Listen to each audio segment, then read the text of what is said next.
RNA TV देख रहे सभी दर्शकों का प्रभात समाचार में स्वागत है। पेश है अब तक के मुख्य समाचार। जर्मनी और फ्रांस में पहली बार तिमाही में 12% आबादी को लगेगा टीका। मरकज मामले से आपने क्या सबक सीखा? किसान आंदोलन से वैसे ही हालात ना बन जाए, सुप्रीम कोर्ट। जालंधर की RDDL लैब में कोविड टेस्ट बंद, अब बर्ड फ्लू की टेस्टिंग होगी। जेईई एडवांस 3 जुलाई को 75% अंकों की बाधा खत्म। ओपनर पोकोवस्की डेब्यू टेस्ट में 50 से ज्यादा स्कोर बनाने वाले ऑस्ट्रेलिया के 82वें खिलाड़ी बने।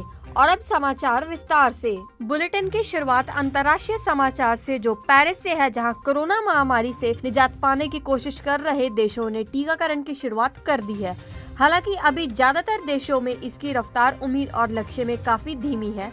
दुनिया भर में टीकाकरण के सरकारी आंकड़ों पर नजर रखने वाले ऑक्सफोर्ड यूनिवर्सिटी की रिपोर्ट की यह जानकारी सामने आई है। अमेरिका ने 2021 की पहली तिमाही में करीब 30% आबादी लोगों को टीका लगाने की योजना बनाई है, लेकिन वहां अब तक सिर्फ 1.46% लोगों को ही टीका लग पाया है। जर्मनी और फ्रांस ने मार्च तक 12% लोगों को टीका लगाने की बात कही है, लेकिन ये देश अब तक 1% का आंकड़ा भी पार नहीं कर पाए हैं। ब्रिटेन ने दिसंबर के आखिरी तक महज 1.39% आबादी को ही टीका लगा है। कोरोना महामारी की शुरुआत में माना गया कि बच्चे जल्दी कोरोना संक्रमित नहीं होते। हालांकि अमेरिका से आने वाले आंकड़े डराने वाले हैं। वहां अब तक 21.3 लाख बच्चे इस वायरस के संक्रमित हो चुके हैं। बुलेटिन में अगला समाचार दिल्ली से है, जहां किसान आंदोलन के सिलसिले में दिल्ली की सीमाओं पर बड़ी संख्या में लोगों के जमावड़े पर सुप्रीम कोर्ट ने वीरवार को गंभीर चिंता जताई है। अदालत ने इस दिल्ली स्थित निजामुद्दीन मरकज में हुए तबलीगी जमात के जमावड़े से जोड़ा और केंद्र सरकार से पूछा कि आपने मरकज मामले से क्या सबक लिया। साथ ही आशंका भी जताई, हमें डर है कि किसान आंदोलन से भी वही हालात ना बन पाए। शीर्ष अदालत ने मुख्य न्यायाधीश SA बोबड़े की अध्यक्षता वाली बेंच ने केंद्र के वकील सॉलिसिटर जनरल तुषार मेहता से कहा कि आपको बताना होगा कि चल क्या रहा है। हमें नहीं पता कि किसान कोरोना से सुरक्षित हैं या नहीं। हम चाहते हैं कि संक्रमण ना फैले। आप तय कीजिए कि निर्देशों का पालन किया जाए। बेंच में शामिल जस्टिस AS बोपन्ना और V सुब्रमण्यम ने भी इस पर संदेह जताया कि दिल्ली की अलग अलग सीमाओं पर हो रहे प्रदर्शन के दौरान एहतियात बरती जा रहे हैं। इस पर मेहता ने कहा कि वह स्थिति का पता लगाएंगे। इसके बाद कोर्ट ने निर्देश जारी किया कि किसान आंदोलन के दौरान कोरोना से सुरक्षा के लिए किए गए उपायों पर केंद्र सरकार से रिपोर्ट पेश करे।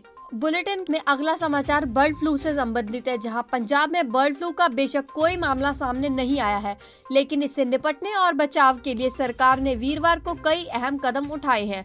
मुख्य सचिव वीणी महाजन के अध्यक्षता में 10 विभागों के अधिकारियों के साथ मीटिंग हुई। इसमें CS ने पशुपालन विभाग को RDDL जालंधर से कोविड टेस्टिंग बंद करके सिर्फ पक्षियों के नमूनों की जांच के लिए ही इसका इस्तेमाल करने के निर्देश दिए। CS ने बर्ड फ्लू टेस्ट के नतीजे बिना किसी देरी में उपलब्ध करवाने के बारे में भी कहा।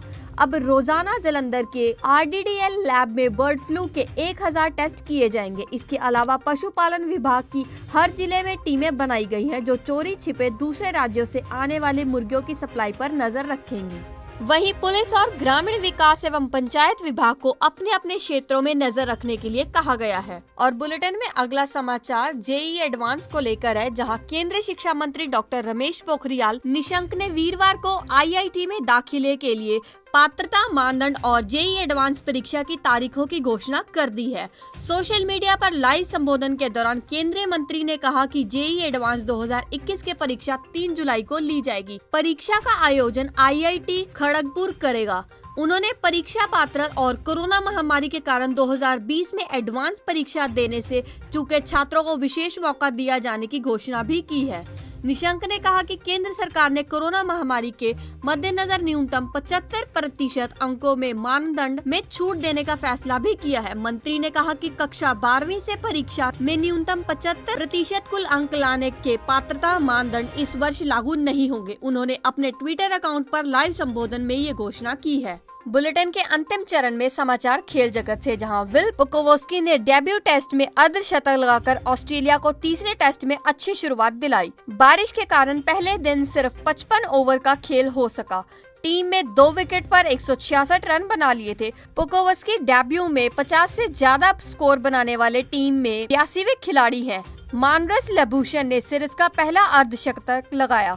4 मैचों की सीरीज 1-1 से बराबर है। ये थे अब तक के मुख्य समाचार। ताज़ा अपडेट्स के लिए बने रहे RNA टीवी के साथ। धन्यवाद।